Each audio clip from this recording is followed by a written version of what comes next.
Alright, so now how are we supposed to do this task? First, you need to explain the instruction to our children.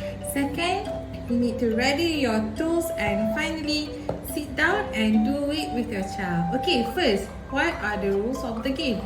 Okay, how are we going to be able to stack or arrange from wide to narrow? Okay, prepare 6 cups and then just put them like this. Okay.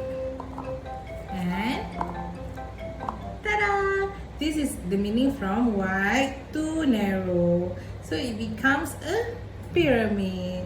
Okay, now let's try it. Let's have a mock trial on how are we supposed to do with our children.